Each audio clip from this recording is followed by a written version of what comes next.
Let go of what you can't do to make room for what you can do. The more you put your energy into what you can do, the more you will get done. Today on Growing Hope, we talk about getting things done and releasing those things that are holding you back from your possibilities. It's time for Growing Hope, a show determined to grow up hearts open to pursue the extraordinary. Because you are extraordinary! And now, live from a little cabin in the woods, nestled along Big Spring Creek, it's your host, Kathryn Lang. Hello there and welcome to Growing Hope, where we come together to encourage bold pursuit of big dreams.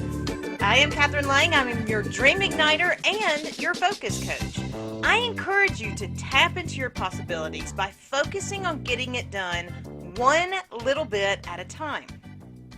The more energy you put into doing what you can be doing and what you can get done, then the more you're going to get done.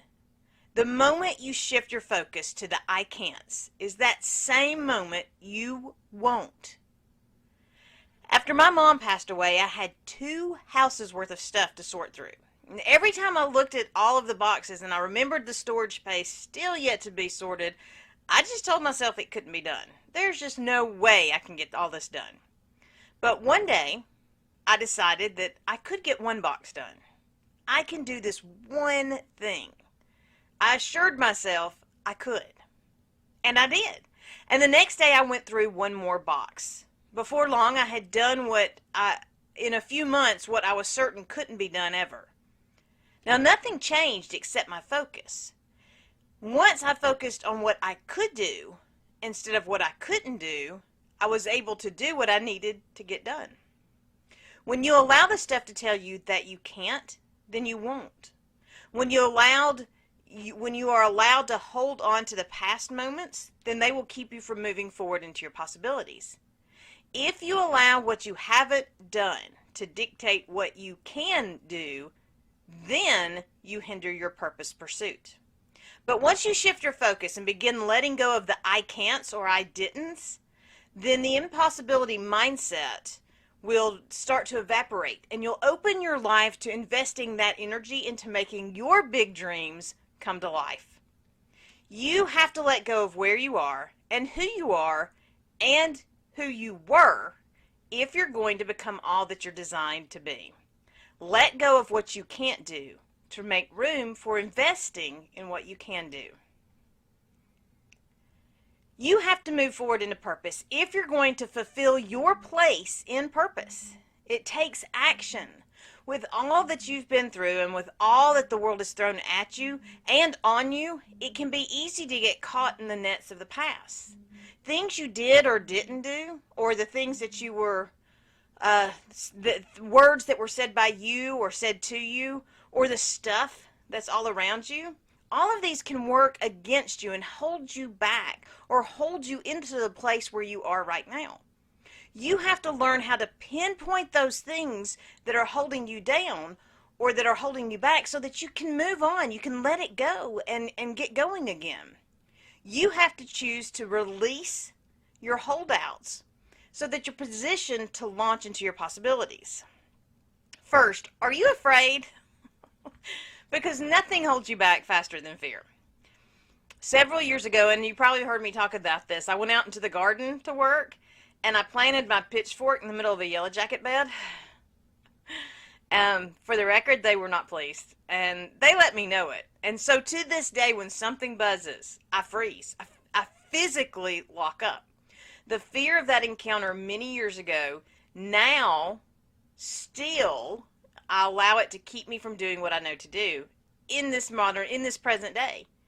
Fear can be powerful, especially if the experience of the past defines that fear. Worry, stress, constant mulling of the negatives, all of this will elevate fear, and it will hold you back from doing what you're supposed to be doing. Second, do you believe? And just as important, what do you believe? This year, I have been working hard to believe that God designed yellow jackets and fire ants for a specific reason.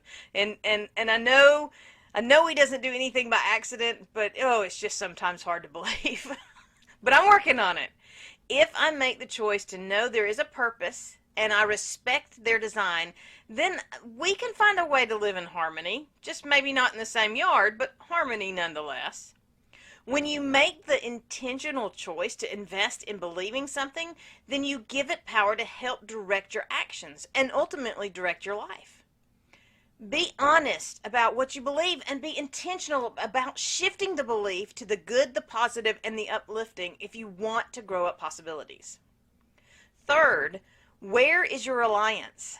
In a moment of need, where is the first place you turn? When my mom passed away in 2012, it was the day of my son's birthday party.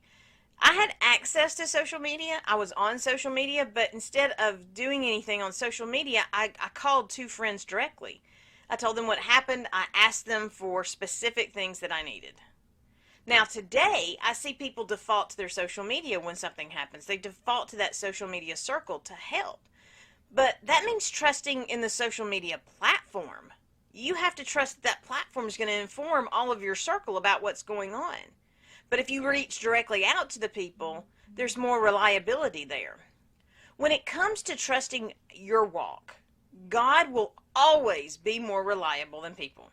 As a matter of fact, He will never leave you or forsake you. He is that dependable friend that answers no matter what time you call, and He responds no matter what your request. Be wary about where you put your reliance. Fourth, do you want change? You can only move from where you are if you want to move. You can dream of change, you can plan for change, you can wish for change.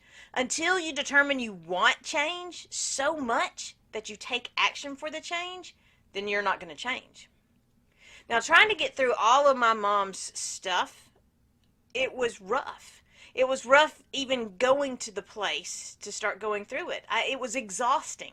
So I ended up just bringing it all to my house. And for a long time, I had wall-to-wall boxes. And wall-to-wall boxes in a small house limits the opportunity to host events or entertain others. Sometimes it limited my ability to even get around my house.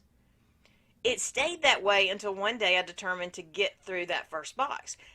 I looked at the boxes. I wished they were gone. I hoped that I would wake up and the elves would have sorted through them. But they never showed up. So until I took action, it didn't matter. Nothing changed. You have to take purposeful action if you truly want the change.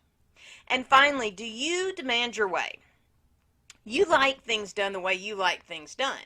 But are you open to having things done in a different way as long as they are still completed? It won't always work out the way you want. It won't even always work out the way you expect or hope. Sometimes you just have to be okay that it's working out however it gets there. I had a Holden school friend whose son was very intelligent, scored very high on all the tests. Those tests that they say that you have to take in order to know if you know stuff or prove that you know stuff. But her son had no interest in attending college. Instead, he came to her with a plan he had for how he wanted to take a job at a particular local franchise, how he was going to work his way up to different positions. He had the ladder set out and laid out, and he had a timeline for each step. Although it wasn't the way the mother wanted it to go, she made the choice to trust her son. As long as you keep going, you're going to get there. Now, it may not look the way you expect it to look. The steps may not be exactly as you expected them to be. But you're going to get there. The only thing holding you back from getting there, the only thing keeping you from taking the step is you. And the only way that happens is if you're so clinging to the things that were and the things that could be that you miss out on the things that will be. When you define the holdouts, the things you can't or won't let go of, then you can make a plan to let them go so that you are free to move. You have to be real about where you are. You have to be honest about what has happened, and you have to be serious about evaluating the journey. Once you determine the holdouts, then you can create a plan for possibility living. Are you afraid? Do you believe? What do you believe? Where is your reliance? Do you want change? Do you demand your specific way?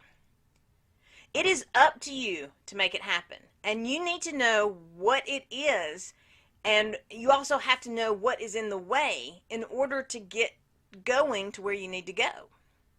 Invest in defining your holdouts so you can determine what is holding you back. It's easy to miss what's right there by you if you aren't looking for it. Or if you're so caught up in what you've already missed that you're blinded to what lies ahead. This very morning, my husband shushed me. Now, for the record, shushing me is never a great way to start the conversation.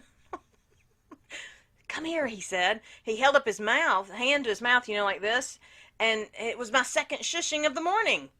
And he dragged me into the guest room, and in the guest room, through the open curtains, I was able to glimpse a rafter of wild turkeys wandering around the backyard. For the record, I did look it up. It is called a rafter.